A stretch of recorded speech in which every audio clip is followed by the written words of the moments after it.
Indonesia merupakan salah satu negara kepulauan terbesar yang ada di dunia. Terdapat lebih dari 40.000 pulau yang merupakan milik Indonesia.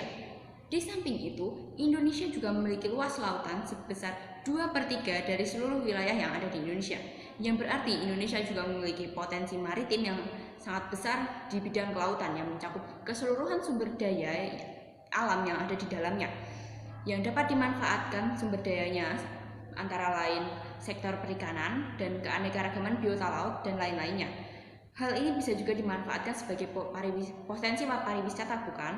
Apabila hal ini dimanfaatkan oleh pemerintah dengan baik, hal ini tentunya dapat memulihkan perekonomian yang ada di Indonesia, di mana Indonesia menjadi negara dengan perekonomian stabil dan terus berkembang.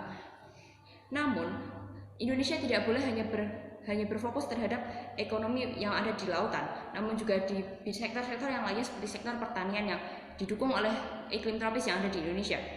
Pendirian di sisi afirmasi, jelas saya mendukung mosi kali ini, yaitu bahwa pemerintah tidak akan menggunakan strategi ekonomi biru untuk memulihkan perekonomian yang ada di Indonesia.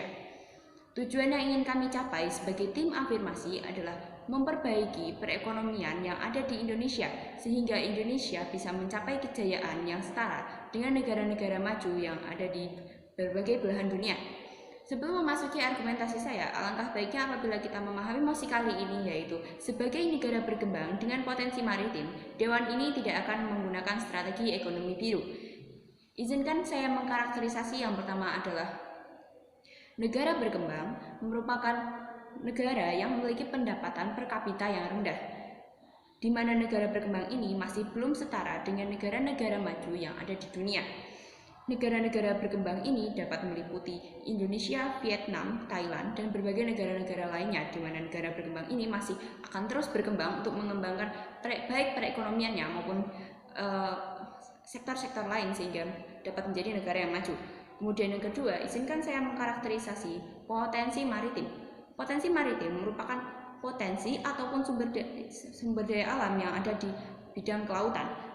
Seperti yang sudah saya sampaikan, pemanfaatan potensi maritim ini dapat berupa pemanfaatan sektor perikanan, potensi pariwisata kelautan, minyak bumi, dan masih banyak lagi tentunya. Dewan Juri yang terhormat, tentunya hal ini perlu dimanfaatkan dengan baik oleh pemerintah untuk memperbaiki perekonomian yang ada di Indonesia. Namun, negara tentunya juga harus menjaga kekayaan maritim tersebut dan tidak boleh mengeksploitasi besar-besaran secara sumber daya alam yang ada di dalamnya. Kemudian yang ketiga adalah ekonomi biru, merupakan strategi pembangunan ekonomi nasional yang mengandalkan sumber daya kelautan atau potensi maritim yang dimiliki oleh suatu negara.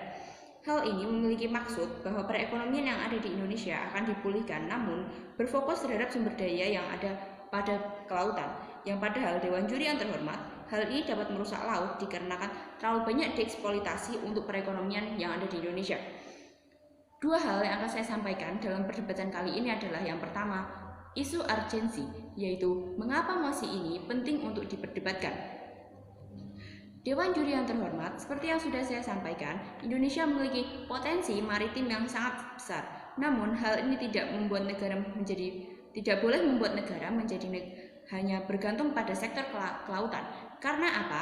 Yang pertama, keanekaragaman yang ada di Indonesia, terutama yang berada di sektor kelautan, haruslah dijaga dengan baik. Pemerintah tidak boleh hanya berfokus hanya di sektor kelautan saja, namun juga sektor-sektor lainnya yang ada di Indonesia, seperti sektor agraris ataupun sektor pertanian, di mana Indonesia juga merupakan negara beriklim tropis yang mendukung sektor pertanian tersebut. Selain itu, keanekaragaman yang ada di Indonesia juga bisa dijadikan investasi untuk masa depan, bukan? Dewan Juri yang terhormat, mengingat laut di Indonesia yang terkenal indah dan menarik perhatian wisatawan mancanegara atau bahkan dunia. Salah satu contohnya adalah Pulau Dewata atau Pulau Bali yang ada di Indonesia. Sehingga hal ini membuktikan bahwa potensi maritim yang ada di Indonesia haruslah dijaga dengan baik sehingga dapat diwariskan secara turun-temurun kepada generasi muda. Kemudian yang kedua adalah penggunaan strategi ekonomi biru tidak akan efektif, Dewan Juri yang terhormat. Mengingat pemanfaatan potensi maritim membutuhkan sumber daya manusia dan teknologi yang canggih, di mana Indonesia masih belum bisa mencapai hal tersebut. Permasalahan di status quo adalah salah satunya adalah Bahkan hingga saat ini Indonesia masih mengimpor produk luar negeri seperti Jepang atau Cina hanya sebatas untuk memenuhi kebutuhan perikanan, yang padahal sektor perikanan di Indonesia seharusnya bisa lebih maju ketimbang negara-negara tersebut, bukan? Tim oposisi harus membuktikan bahwa mereka akan menggunakan strategi ekonomi biru secara efektif hingga setidaknya Indonesia tidak perlu lagi mengimpor ikan-ikan dari negara-negara lain seperti Jepang dan Cina tersebut. Tim oposisi juga harus membuktikan bahwa strategi ekonomi biru ini tidak akan rusak dan bagaimana mereka akan mengembangkan potensi maritim yang ada di Indonesia sehingga potensi maritim ini bisa terus dimanfaatkan di masa yang mendatang hingga sekitar puluhan tahun yang akan datang. Dewan Juri yang terhormat, ini tentunya tidak akan jelas di tim oposisi di mana mereka hanya akan berfokus di dalam sektor kelautan saja, yang padahal potensi perekonomian yang ada di Indonesia bukanlah hanya itu saja, namun juga mencakup sektor agraris dan sektor-sektor lainnya yang ada di Indonesia. Oleh karena itu, strategi ekonomi biru tidak akan efektif apabila diterapkan Dewan Juri yang terhormat. Kemudian memasuki argumen kedua, yaitu isu justifikasi adalah mengapa mosi ini boleh diterapkan ke dalam masyarakat. Seperti yang sudah saya sampaikan, perekonomian yang ada di Indonesia harus segera dipulihkan, namun bukan dengan strategi ekonomi biru seperti yang saya sampaikan, yang hanya akan berfokus pada pemanfaatan laut, yang padahal sektor-sektor lain juga perlu dikembangkan dan ditanggapi secara serius. Sebagai contohnya adalah sektor pertanian yang didukung oleh iklim tropis yang ada di Indonesia. Pihak yang akan dirugikan apabila status quo gagal untuk diatasi adalah masyarakat, tak lain adalah masyarakat sendiri, di mana mereka tidak mampu memperbaiki perekonomian yang ada di Indonesia. Perekonomian yang ada di Indonesia justru akan semakin jatuh dan gagal untuk mencapai perekonomian yang stabil dan mencapai seperti negara-negara maju yang ada di dunia. Sekian dari saya bangga mendukung mosi hingga akhir. Terima kasih.